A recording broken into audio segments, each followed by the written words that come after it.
So welcome, ladies, to the India Today Conclave South. I'm feeling empowered already just sitting here. I wish I wore a beautiful sari too, because we've got a panel full of women in lovely saris sitting here. I want to start with you, Khushbu. I'm going to make a very cliched statement. Behind every man is a woman. So behind every woman is what or who? Hi, a very good morning to everyone and my beautiful co-panelist. Behind every successful man, there's a woman. Behind every successful woman, there are women and men too. I think I definitely would love to give the credit for my success. However cliched it may sound, but I think he rightly deserves it and my better half. I wouldn't be here if not for him. His constant support, his trust, and his belief in me that I'm cut out for something bigger in life and I can achieve in whatever field I choose to be in. I think 25 years of our togetherness has definitely wouldn't have been possible for me to survive this long if not for him. And women, of course, my mom, my mother-in-law, my two beautiful girls, my first one is here. So her constant support, they are my worst critic. I think I definitely would love to give the credit to them. When we talk about feminism, about women's rights, the word that always comes up is empowerment. And Apsara Reddy, I want to understand from you what empowerment means, because you are someone who's the epitome of really breaking the glass ceiling. Yellorukkum vanakkam. Thank you so much, India Today Conclave South, for having varying voices, and this is true democracy to have a voice like mine as well on a women's panel, because that's been the journey to find my woman, to be a woman and to find that womanhood. I think empowerment to me is to find that voice and to courageously kind of go that path. And I didn't have a godfather. It was tough, but I did it on my own terms. And I think every woman has that capacity within her to fight harder and to focus and find her meaningful place. So to me, empowerment is to kind of find that voice and voice it courageously. Ms. Thamirachi Thangapandian, that question to you. What I noticed as soon as I met you was your sari. I'm not sure if all the members in the audience also seen this. Her sari has the picture of Bhartiyar. Bhartiyar, a legendary Tamil poet, always stood for empowerment, for equality. He always spoke up about it also very vociferously. I also want to add here that Ms. Thamirachi is my MP, and it's with great pride that I have a woman who's representing my constituency. But that question to you, what is empowerment to you? Vanakkam. A very good morning to all of you and my dear panelists and my dear friends and the lovely sweet anchor also. See, as you said, the motif sari which I chose to wear today speaks about, in two sentences, what is empowerment. Aanukkinge pengal izhaipillai kaan endru kummiyadi. But for me, empowerment is breaking the patriarchal thinking of men and the patriarchy setup. I would like to just share 3 important quotes, if you don't mind, because we always associate Aristotle, Pythagoras, Thomas Aquinas as great thinkers, but look at the way the patriarchal mind works in them.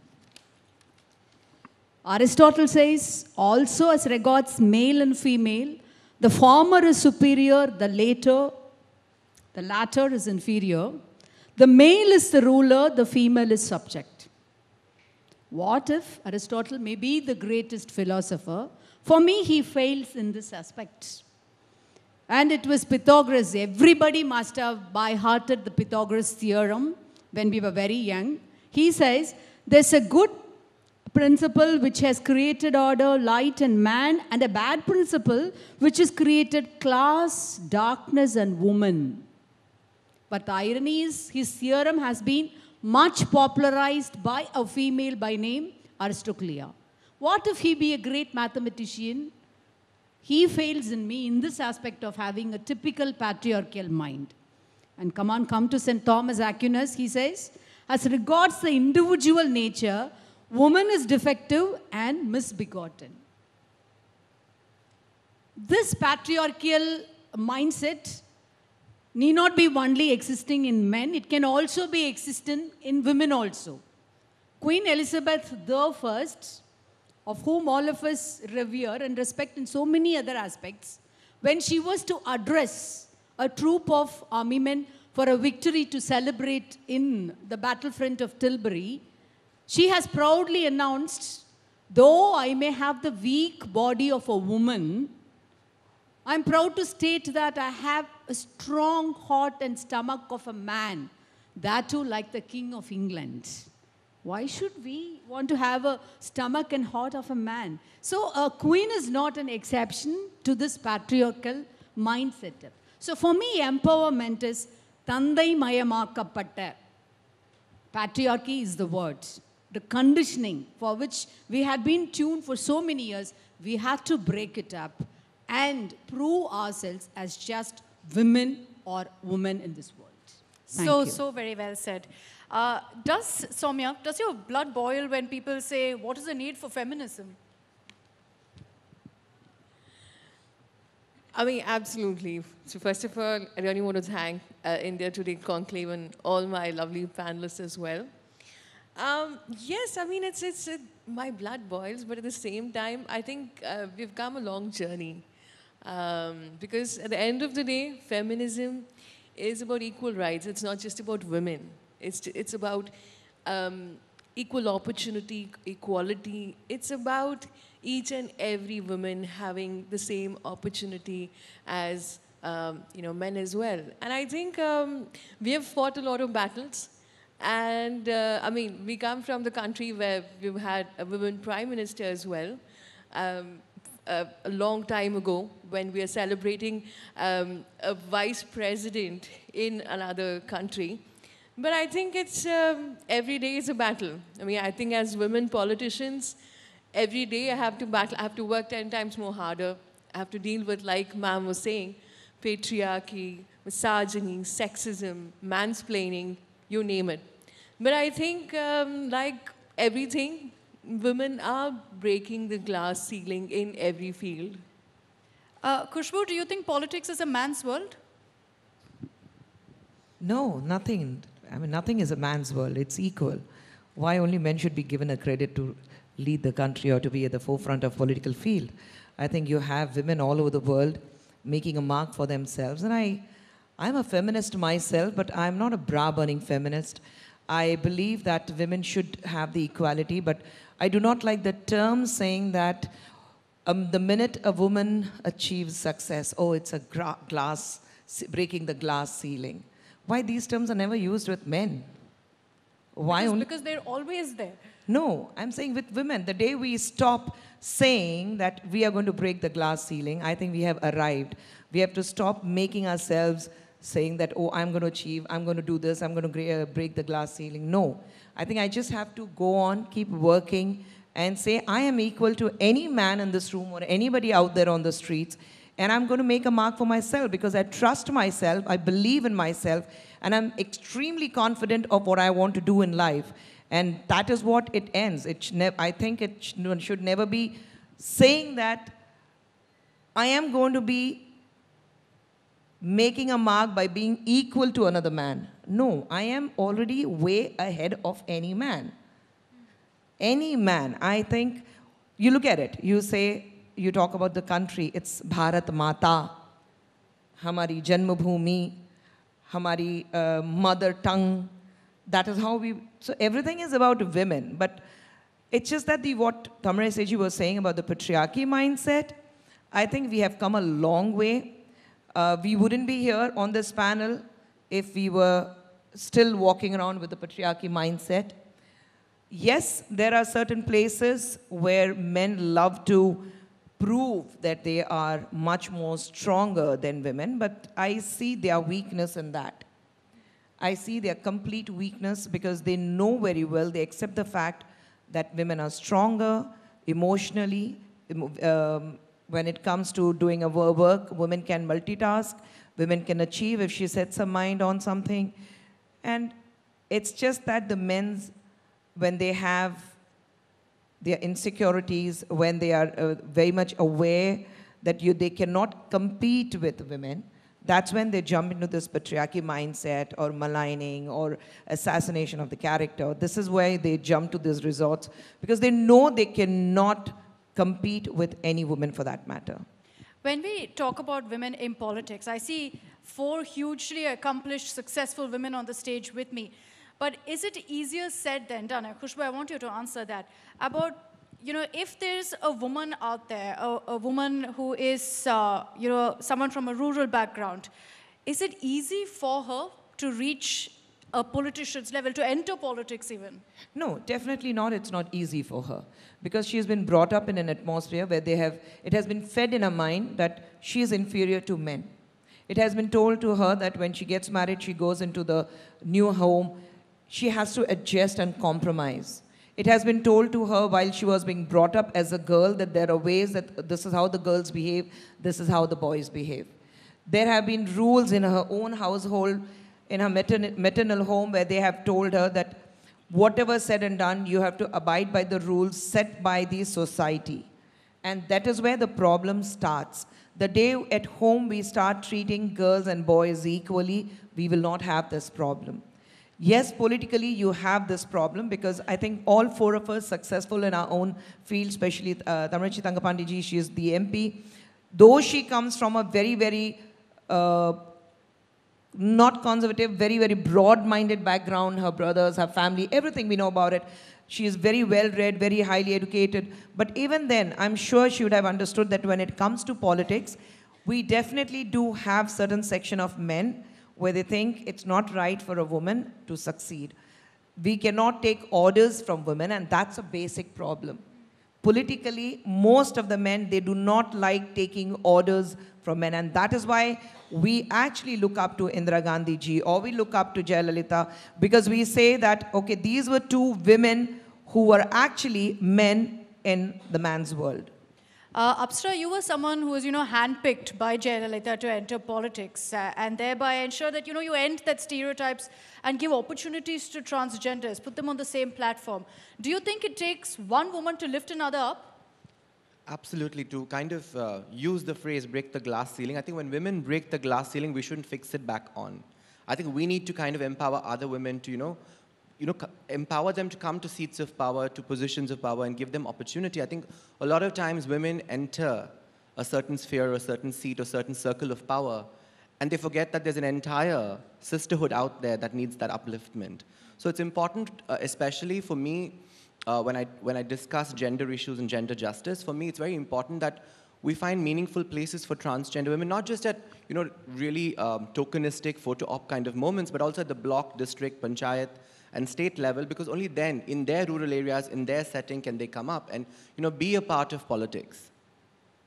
Ms. Thamizhachi, what do you think helps? If we see women in politics, what change can you bring about for other women who want to enter the political fray?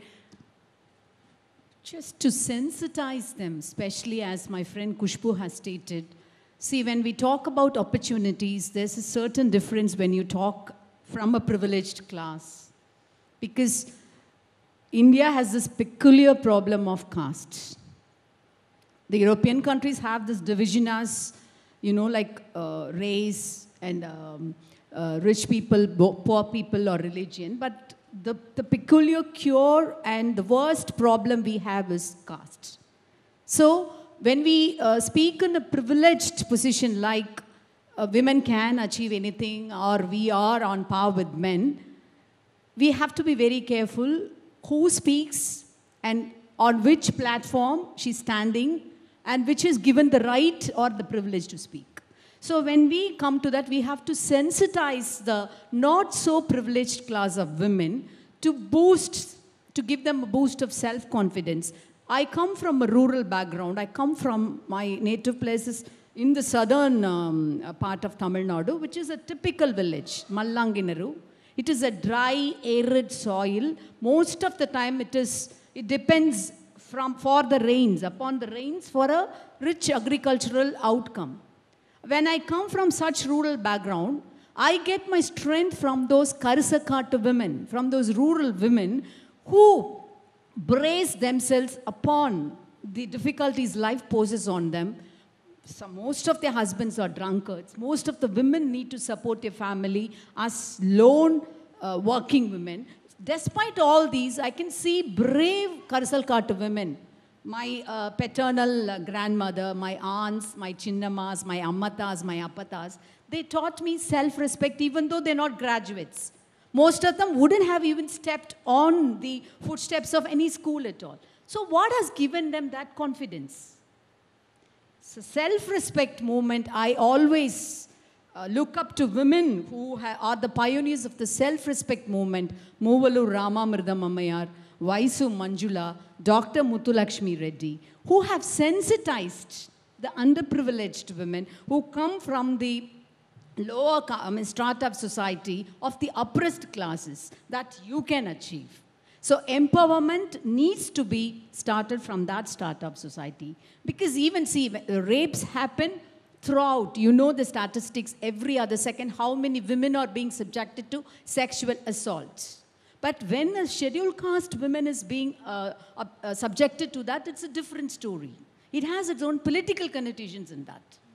So it has other aspects, perspectives, when it has been done to a scheduled caste or to a underprivileged women coming from the underprivileged section of society. So they need to be sensitized. And of course, men also need to be supportive in that case. So it needs to start from the grassroots. Yes, of course. Soumya, do you think that in politics, for a woman to reach a leadership role is very, very difficult and it's a huge challenge?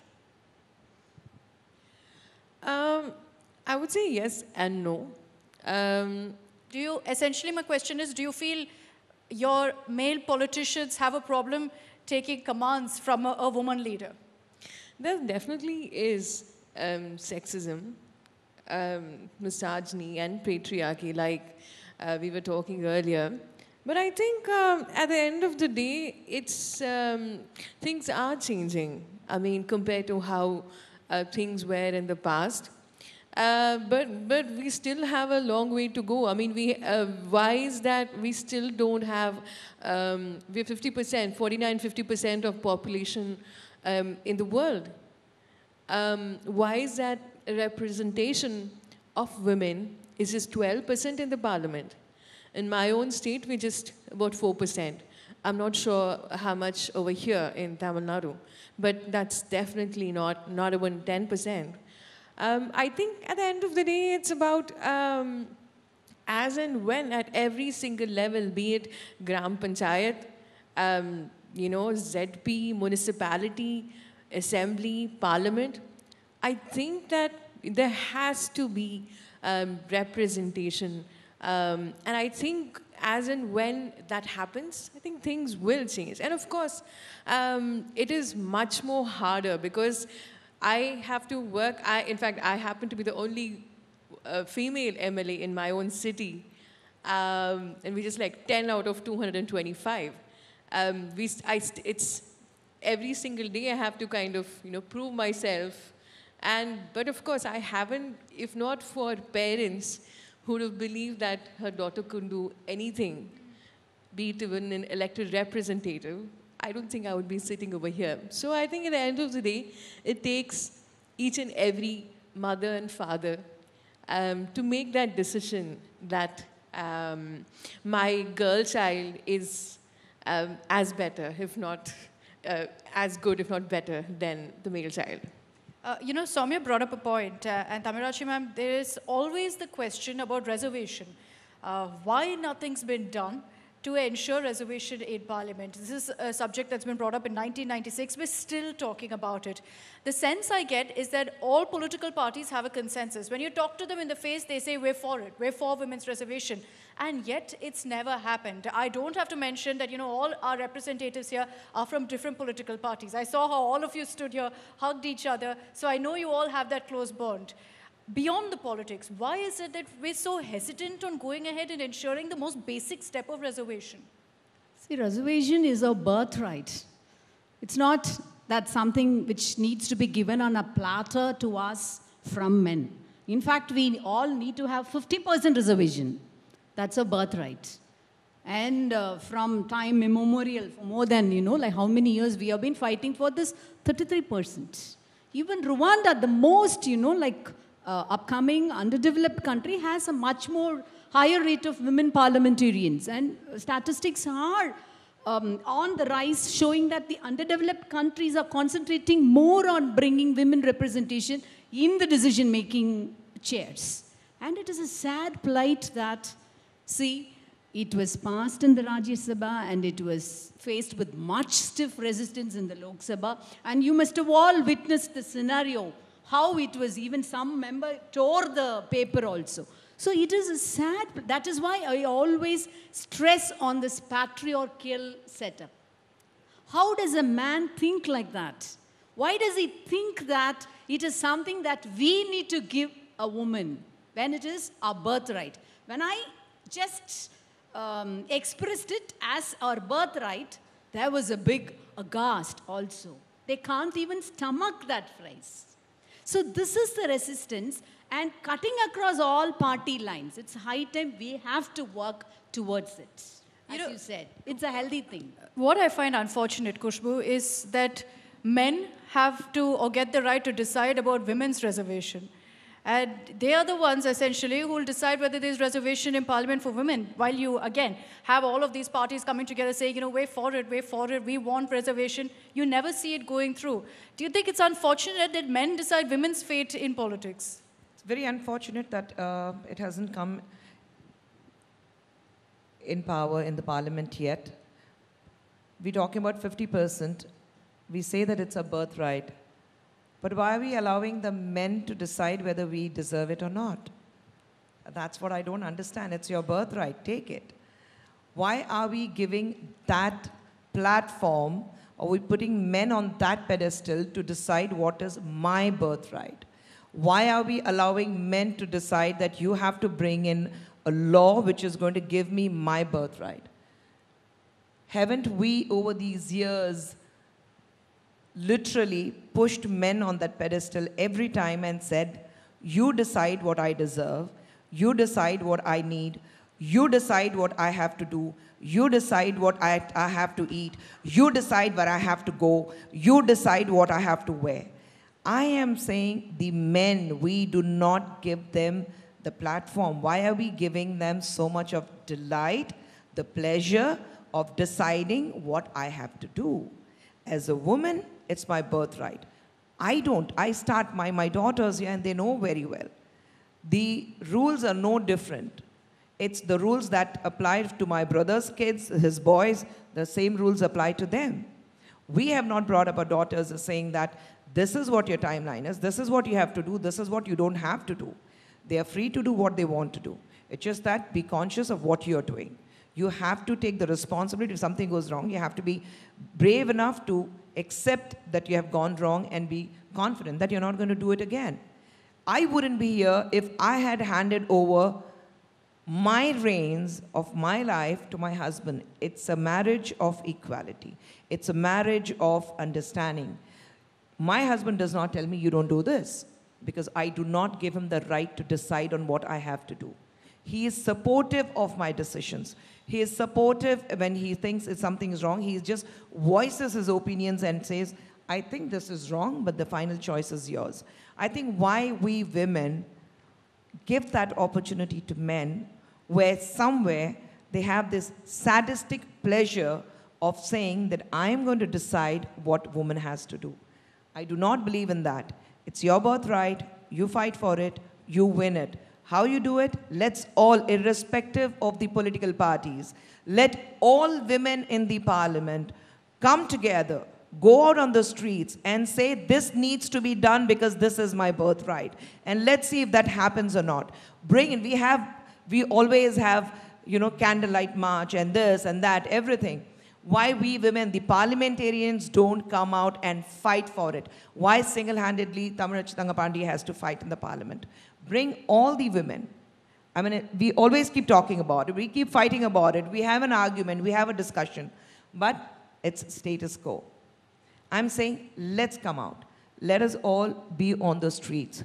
We, from different parties, are ready to support you. We are there. We are not the parliamentarians, but we will be there to support you and say that we women need to come together to take this forward, because we women deserve, and it's a birthright, to have equal rights as the men. I know Apsara and Soumya want to make a point here. I just want to quickly get a response also from Thamirachi ma'am. What's wanting really in the response to this lack of reservation in Parliament? Are women MPs simply not coming together, speaking one voice on this? Is there a movement that's required? No. As Khushbu has beautifully stated, it's a single woman voice only. But when it comes to, like voicing out in the Parliament, again, breaking the party lines is a little difficult. Their principles or whatever it is. See, for example, why we are all very much particular about this is when a bill comes mainly on issues regarding women. For example, the medical termination of pregnancy, MTP bill comes. A woman has to decide. The decision shouldn't be taken by men sitting on the panel. A woman has to decide about her body. Doesn't she have the right to even if it is because of a voluntary sex if she had, and if she decides to abort it, why does a court or the government has to interfere in that? So all these things, if we are in the decision-making chairs, we can do it properly, rightfully. So still, I think women are, they are in one solidarity. They will definitely support for this particular reservation. It's my maybe a high hope, but as we all expressed here, I look forward to that day when we all parliamentarians, cutting across all party lines, stand up in Parliament and then voice single-handedly as one woman representing India, that reservation ought to be brought, bill ought to be brought, and we will aspire to get 50%, which is our birthright. That is a day we're all looking forward to. That's a day history will be made in Parliament as well. Apsara, you wanted to make a point. From this conversation, what's very, very clear to me is that this is not a level playing field. Absolutely, and I think I agree with both Khushbu and Thamirachi that we need to have a significant lobby of women cutting across party lines, because what politicians care about is the crass calculation of vote bank. And within the parties, we have women attacking each other, women making personal attacks, allowing men from their parties to make personal attacks on others. And I think women need to speak in one voice for each other, not about ideology, but about for each other in terms of empowerment, in terms of their human rights and dignity. I think once we kind of stand up for our dignity and rights, and we'll be able to stand up for the whole gender. I think women have to be a significant vote bank in Parliament. As I say, vote bank not politically, but as a gender. Yeah. But also in saying that, I must applaud our Prime Minister, Mr. Narendra Modi. We have Nirmala Sitharaman, who's held portfolios like finance and defense, which are essentially male bastions. And I think he's changed the perception of what women can do. And Mr. Edappadi Palanichami, our Chief Minister of Tamil Nadu, the way he's brought in women at every level, and even giving transgender women the national platform to be a spokesperson on a channel representing a ruling government. I think all these go to show that inclusive leadership by men is also coming across in our country, and I think for the better in 2021, with the formation of BJP and AIDMK again, we'll have the continuation. Okay. Clear statement there from Apsara. Soumya, you wanted to make a point as well. I mean, just a reality check. I mean, it's very unfortunate. At the end of the day, we're all on the same page. We all want reservation, for women. It's very sad that it's 2021 and yet our representation is just so less. I think over here it's 9% and the Parliament is 12%. It's been passed in the Rajya Sabha already. Why is that in the past 7 years? The BJP government has, majority. Why is that they're not passing it? So I would really like to, pass on this. I don't want to make this whole. I don't want to pass make this on this to my colleagues as well. In fact, Soumya, okay, we will get Khushbu to respond to your question also, but let's keep this non-political.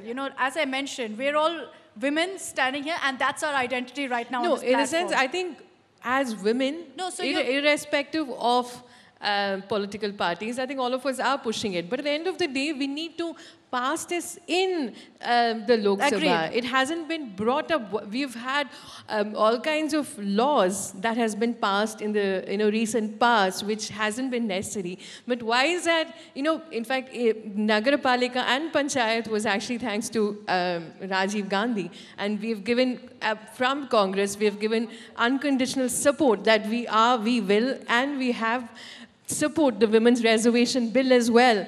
Why is that? It's been 7 years and we still don't have the women's It's not 50%, at least 33%.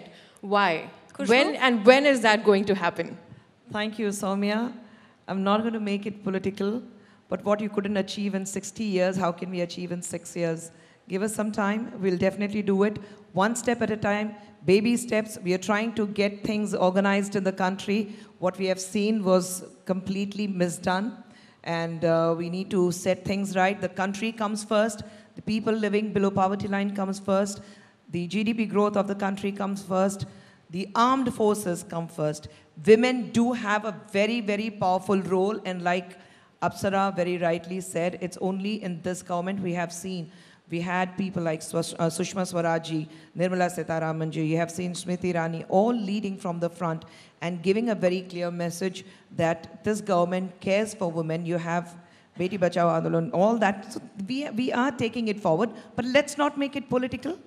I'm saying whether I'm here representing BJP and I said, yes, we need to pass this. And I'm saying we all need to come together. Irrespective whether it is Sonia Gandhi ji, whether it is Priyanka ji, whether it is Smriti ji or Nirmala ji or anybody or any one of us here, whoever represents the people, the women in the parliament or any of the political platforms, I think we need to come together and speak in one voice, speak one single language, and that is we need what we rightly deserve. That should be the baseline and not whether she belongs to DMK, she belongs to AIDMK, you're from Congress, I'm from BJP. No. When it comes to women of this country, we do not belong to any political parties. That's a party we have chosen to be in. But as a woman, we belong to one category, and that is women who are the most biggest strength of this country, the backbone of this country, I would say. This country wouldn't flourish if we don't have women speaking their minds, which is extremely important.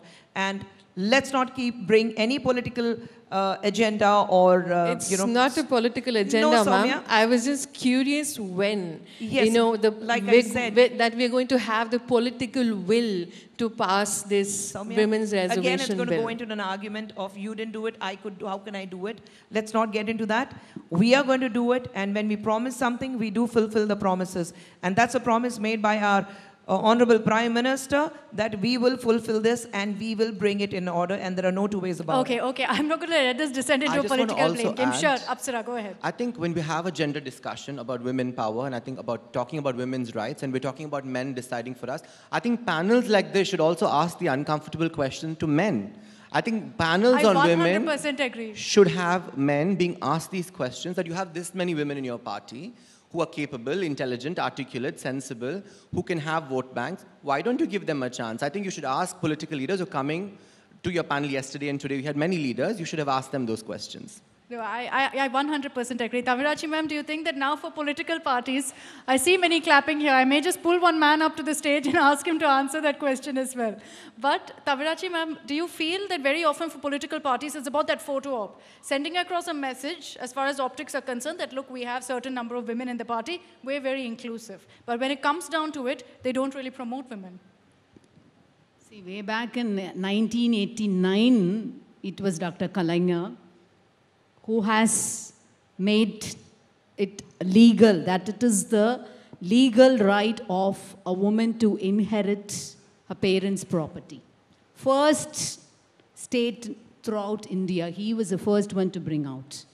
And 30% in the jobs, reservation for women in the jobs, And again, in the local body administration also 33%. So that's how DMK party has been pioneer. Of course, the seeds were sown by the Dravidian movement, and it was whenever Dr. Kalaignar came to power, he made it a point that his first step was to give empowerment and equal rights to women. Because when you put a signature as a chief minister regarding the rights, equal rights of a woman, making it legal, it actually empowers not merely the rights, as well as it's a very great booster, especially for the scheduled caste women, as well as for the people from the backward class, giving them the engineering education free of costs. All these things, every consequent steps in a slow and steady progress. And this is not, as all of us agree, a stage to flaunt all those schemes. But slow and steady progress, and every time whenever we come to power, particularly the Dravidian parties, we make it a point that we give equal opportunities to women. So when coming to the representation we have given out 12 seats and to women, and out of that, 7 women from the scheduled castes have been given proper representation.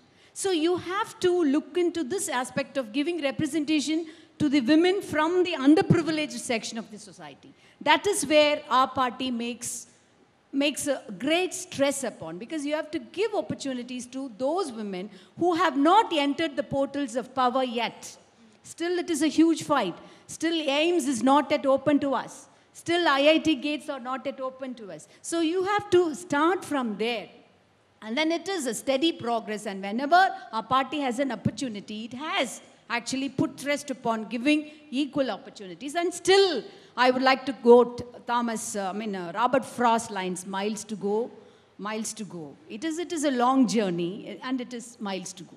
I tend to agree with you. And Apsara, do you think that right now, for a woman to be successful in politics, she needs to be someone from a wealthy background, someone with influence?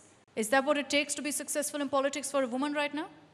I don't think so. Look at so many examples across our country, across party lines. We have women who have been Maoist leaders in the past. We have Dalit women. We have, people like Salma from the DMK. We have people like, so many people in the AIDMK who come from the grassroots level. We have Valarmadi Akka herself, who's come from the very, very, very humble beginnings. We have a chief minister today who encourages women from scheduled caste, from the backward classes, from transgender women.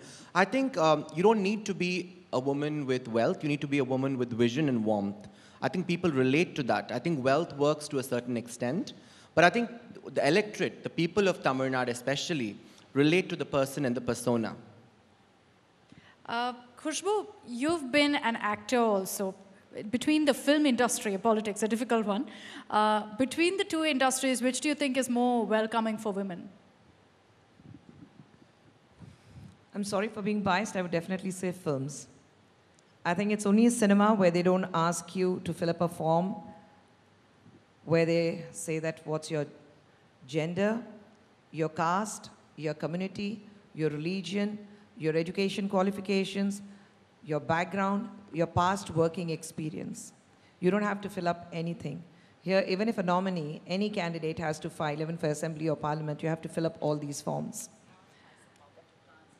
Yes. So it's movies you don't have. Movies, it's purely dependent on how talented you are. Politics in movies do happen. I'm not going to deny that. Groupism do happen. Or I would say there's a new word which has come up, nepotism talking about. But I think it's finally the talent which wins. And even in politics, whichever background you come from, you have a very large shoe to fit in. If you belong to somebody's son, if you are so-and-so's relative who has definitely been famous and done something good for the society, and if you come from that affluent family, the comparisons are bound to happen. Will you be able to fulfill the amount of good work this person has done? Will you be able to do that? Politics is actually more out in the open. Yes, films do make headline news, but that's very, I would say very trivial, very, very little. They go on. But when it comes to politics, we say we are politicians, and I always say that when we say we are politicians, you're elected by the people, that means you are a public servant, which most of us forget. Public servant means public has chosen you to serve them. We love to put this word next to us, I'm a politician. No, you're a public servant. Take your service to the people. That's why people have chosen you. And that is why you have people actually going and watching every move, every word, what you say, what you do. Because you are accountable for that. If you do not serve the people who have chosen you, the party which you belong to, what the party promises, and if you're not able to take that, even me as just a normal BJP worker, if I'm not able to take the party schemes and the policies which are here to help the poor and the needy, if I'm not able to take it to them, explain it to them that this is how they can benefit, then I fail completely. I do not have any rights to be on this political platform. So being in films is much easier than being in politics, because in politics, it's a duty. Cinema is not duty. That's your profession. Politics is not your profession. No politician can ever say that, oh, what's your profession? I'm a politician. No, you're not. Politics is not about being a profession of yours. Politics is about what you want to do for the society, how you want to take the country forward, how safe you want to make sure that the next generation gets a better life. If you have been through problems, make sure that the next generation does not go through the same problems. And that is the prime duty of a politician, of the people chosen by this country and who have voted them to power. So I think films, the politics is there, but it's lesser. It's easier for you to survive than in this political arena. So from an actor to a politician, is it easy? Was it the transition easy? Because where I'm coming to is the question that I asked Apsara also. If you're a known face, if you're someone who is established, as you were, is it easier to enter politics then? And thereby, does it become more difficult for someone else who's from a rural background, no history of politics, not established at all, to enter politics? No, I completely agree. Probably it was easier for me because my face is well known. I can draw crowds. People would come to see me. People would come to see to hear what I speak. But having said that, it makes it far more difficult for me to make it big, because like we all have been discussing for the last 30 minutes about men, they get into this complete inferiority complex mode. They get intimidated. At the same time, I don't blame even the other workers, because here I am who has achieved so much, who have seen the fame. I am there right in the front page. I am there right for the party at the front, on the front, and working for them. There have been party people who have been there in the party for many, many years, struggling, trying to find a foothold, and here I'm given a platform. It makes it easy, but it makes it tough, because if you do not deliver, then you are literally thrown out. Then you're literally targeted, that you have not promised, you have not done what was promised. So I think, you are aware that the kind of trolls and the kind of people who think it's their birthright to abuse us on social platforms is because you have a name. They wouldn't do it to anybody else. Here I have a name, so the responsibility is much more than any other normal person, and that's why it makes it doubly difficult for me to work harder and the way I want to work. Face value is there, but that is not my ticket to success. I need to work doubly hard. Soumya, do you think that women politicians are also easily targeted on social media? Do you think that trolls tend to target women politicians a lot more than your male counterparts? I think it's not just women politicians. I think women in generally are targeted much more on social media. It's become terrible, especially in the past couple of years, because of on social media, the kind of negativity, toxicity, and the kind of language, it's because probably if that person was in front of the person, they wouldn't have said that. It's because probably of this anonymity. If they feel that, in fact, I really have to, I admire Maneka Gandhi ma'am. She started this thing called as, I think #I am trolled or something else, but I don't know what happened to that. At the end of the day, I think it's really sad that, you know, people, if you disagree with something, you know, I think probably it roots from patriarchy. That if you disagree with a woman, you know, you want to kind of, you know, make her keep quiet. Suppress. So it suppress her. And you do that online as well. And the kind of, I mean, it's just really nasty. It probably happens, I think, I'm sure all of us have faced that. And I don't know. I mean, I really don't know what's really going to happen because it's extremely terrible. The favorite button is the mute button, I'm sure, for all of us. But have you noticed that when men are attacked, it's always they're corrupt or whatever. It's about a policy, it's about something else. But a woman is always attacked for her character. I think the first thing that men want to touch, or abusers or the trollers or whatever you call them want to hit upon, is to kind of rattle you and send you back to the kitchen. And I think women of today have to tell them, I'm not going to be rattled by that. You are no judge of my character. I define my own modesty. I define my own dignity. And we need to, not just the mute and block button, I think we need to give as good as we get or even better. Not in that language, not in those terms. But I think we need to stand up for ourselves on social media. So well said, so well said. Tamirachi ma'am, do you feel that it's because of a certain stereotype that's been built, a box around which a woman has to fit in? If she comes out of it, question character. True, very true, especially when you make your debut into politics. As my friend said, it's not about women exclusively in politics, but women in general are prone for such attacks. But when you just make your entry into politics, they will tend to just pick up your physical appearance. You're not supposed to be that much aesthetic. People will come and ask me, even after becoming an MP, why do you sport flowers like this? Why do you wear big jhumkas? And why do you wear jingling glass bangles? Of course, I choose my occasion to wear that. But what's wrong in being a little bit aesthetic? And why should you have to, you know, like, go according to their norms? So the moment you are in the public eye, they want you to transform according to their opinions. I mean, denying your rights to be beautiful for your own happiness.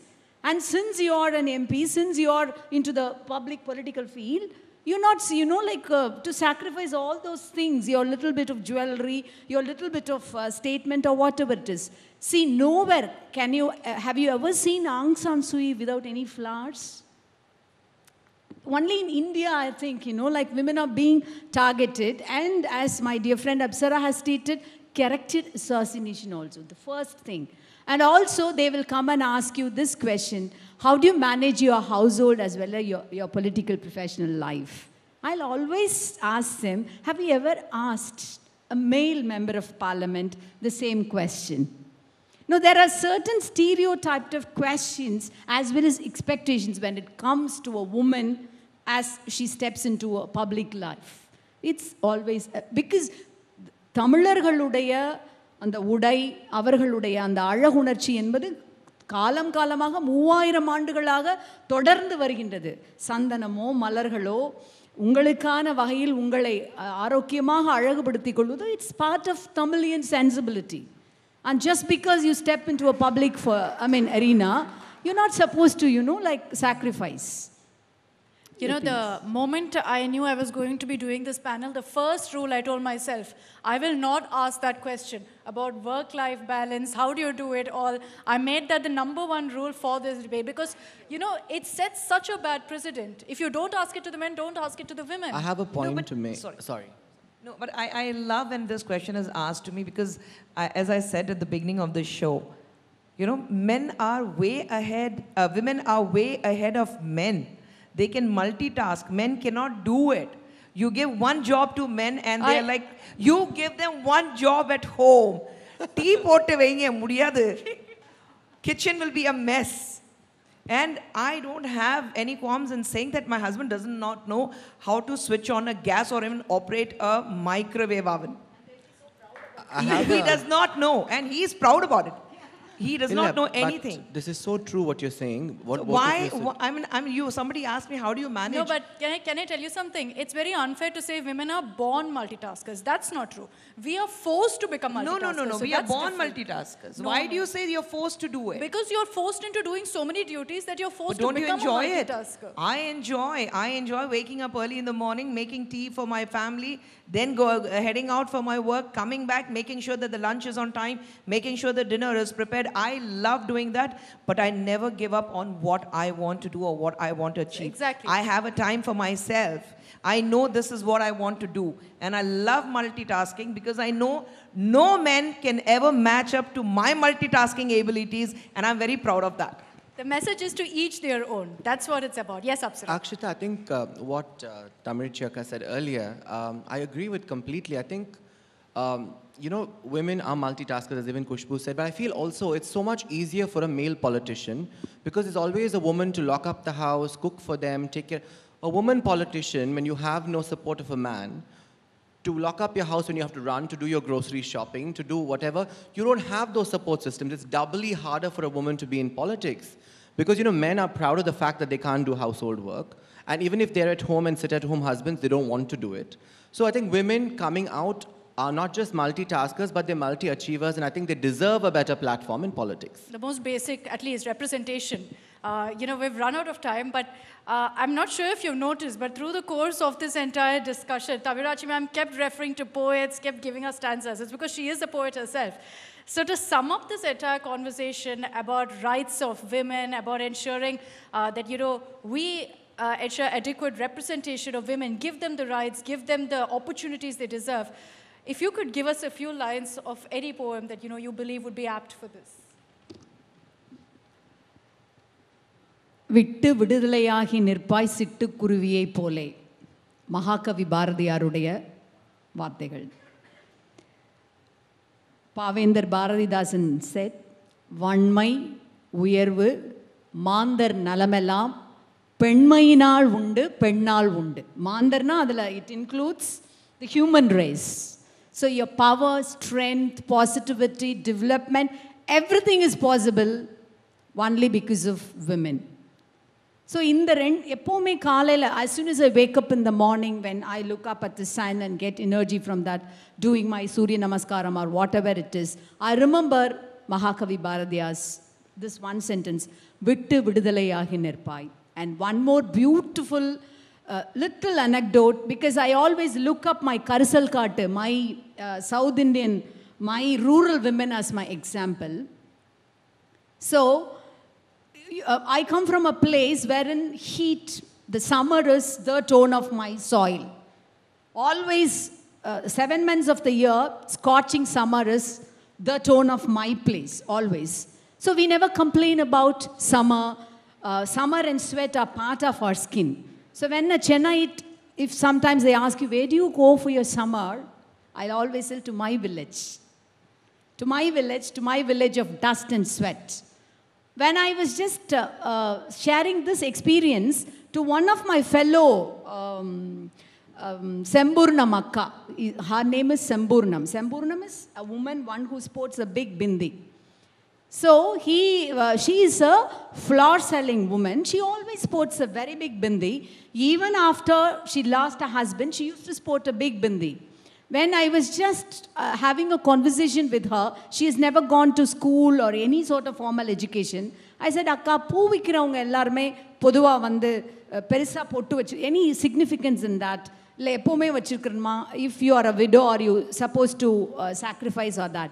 She told me, நான் பிறந்ததுலேருந்தே இவ்வளோ பெரிய பொட்டு வச்சுருக்கேன். That's why I'm called as Semburnam Akka. Why should I have to sacrifice it when I become a widow? Then I asked her, எப்போவாது உனக்கு உங்கள் ஹஸ்பண்டை உனக்கு பிடிக்காமல் போயிருக்கா?